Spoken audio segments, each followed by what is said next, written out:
Hey everyone, so a lot of you were asking me to do my face routine, and so I'm going to run through that now. We have no makeup on the face, and to be honest, because it's a Sunday, I normally wouldn't bother doing this, but for you I will make a special effort. And the first thing that I will start with is just use my face moisturiser, and my face moisturiser I'm using is the Yves Saint Laurent Hydra Feel, which I still love. It's the water cream. It's gorgeous, so I will just kind of put my hair back a little bit and get going with that. Just dot it on and blend it in. I don't actually have a primer that I'm using at the moment, so I'm using a moisturiser kind of as a primer, because if it gets my skin smooth then it's kind of doing the job.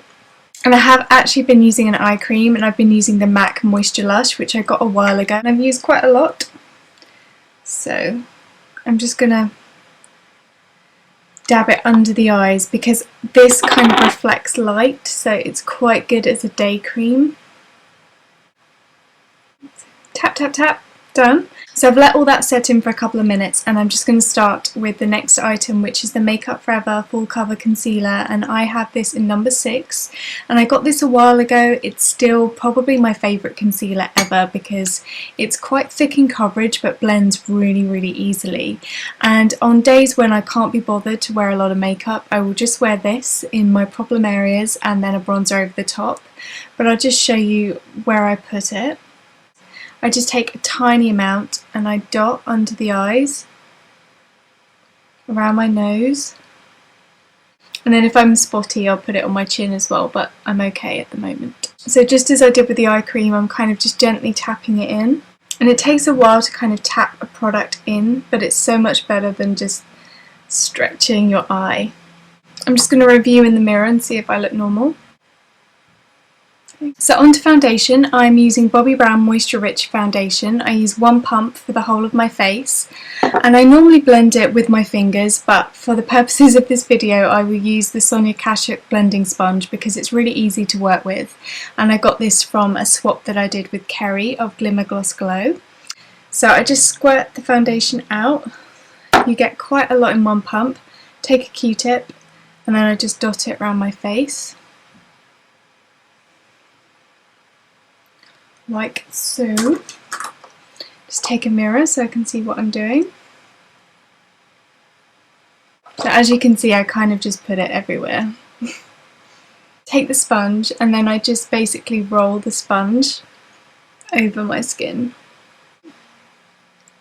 And it's really easy. And this foundation in particular blends really well. I wouldn't really say this gives it a better finish than using your fingers though. I'm a big fan of blending foundation in with your fingers because it kind of melts the product to body temperature level and it just blends into the skin a lot better. And this part of the sponge, the tip, is the best bit I think because it really does get right into the inner corner of your eye, which is amazing. The only downside of this sponge for me is the fact that it's really difficult to clean. You have to probably buy a separate cleanser for it, which they do sell, I believe, or at least the beauty blender people do. I've been using baby shampoo, but I don't really think it's good enough, so we will see. If you have any recommendations for other things that you've used to clean it, let me know. But I'll just move on to the next step, which is bronzer, and I am back to using NARS Laguna, and I'm back to using this brush, and I like this brush, which is by Essence of Beauty. It's very cheap, available in CVS in the US. I'm using it because it distributes the product really lightly and I don't end up looking muddy, which was happening with me when I was using a brush that was maybe a little bit more concentrated in the bristles. And for some reason I really like this brush, so I just basically take it in the Laguna, swirl it round, and then I will start on a cheekbone and then I'll do the other one, kind of a C shape, nose, little bit, and chin, and that's it. I'm just going to take it, swirl it, and then I'm just going to use C motion into the cheekbone, that side and that side, chin, nose, and then middle of the forehead. And then I'm going to look in the mirror and see how connected I am from head to neck because that's always key. And if I was wearing a lower cut top, I would also blend it on my top part of my chest. And because I have just been sweeping it around my face and just creating like a light veil of a bronzing effect, I can use a separate contour product without it looking too much. So I'm going to move over to my two favourite cheek products of all time, which is Otherworldly from Moonbathe and After Dusk from Moonbathe as well for the apple colour. And I'm going to be using my Crown Brushes brush, which is the 100 tapered brush, quite good quality. And I'm just going to take Otherworldly first, which is a gorgeous golden light tan colour. Maybe if you had purchased anything from Star Warriors you could use Eversun because it's a slightly similar tone. And I'm just going to place it in the hollow and tiny little circles, bringing it up. It looks really pronounced on camera, but in real life it's quite blended. And then I take the excess and I put it on my chin because it's slightly golden, so it's like a highlighter.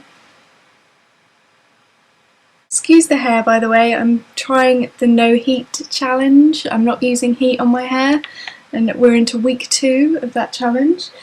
And then I'm going to use the same brush and I'm going to use After Dusk, which is a deep berry colour. Again, you could probably use the new blush from Star Warriors to create a similar kind of tone, or Gentle from previous mineralised blush release. There's loads of colours that are very similar to this. It's not particularly as special as Otherworldly is, but I'm just going to basically dab it onto the apple because I want a light glow. And I'm just blending it in to the skin, so it's not just like a pop of colour, it's just sort of a graduated natural kind of look. I might add, if tempted, a highlighter like Vanilla by MAC, but that would generally be it. And in terms of using a powder to set, it's not something I do on a daily basis. Sometimes I feel like it looks too much. If I was going to use a powder, I would use the MAC Mineralize Skin Finish Natural and just a really light dusting of that. Probably with a brush very, very similar to this Essence of Beauty one that I showed you earlier, because it would just create like a really light veil of powder on the skin. But I kind of like it when the skin's sort of left quite dewy and not quite finished, so that's why I don't always use a powder. So before I finish, I'm just going to apply this brow gel to my, what are these called? Eyebrows. And this is Mink. It was a limited edition one that MAC brought out. So I'm just going to drag it over the eyebrow in short strokes. Okay, and then the other one. So that's my face routine. A few of the products have changed in the last few years, but it's still the same kind of order that I apply things, and I always do my face first and then my eyeshadow later. I don't know why, it's just the order that I've always been more comfortable with, so I will probably now just fiddle around with eyeshadow for the rest of the day. But thank you very much for watching, everyone, and I'll see you soon. Bye.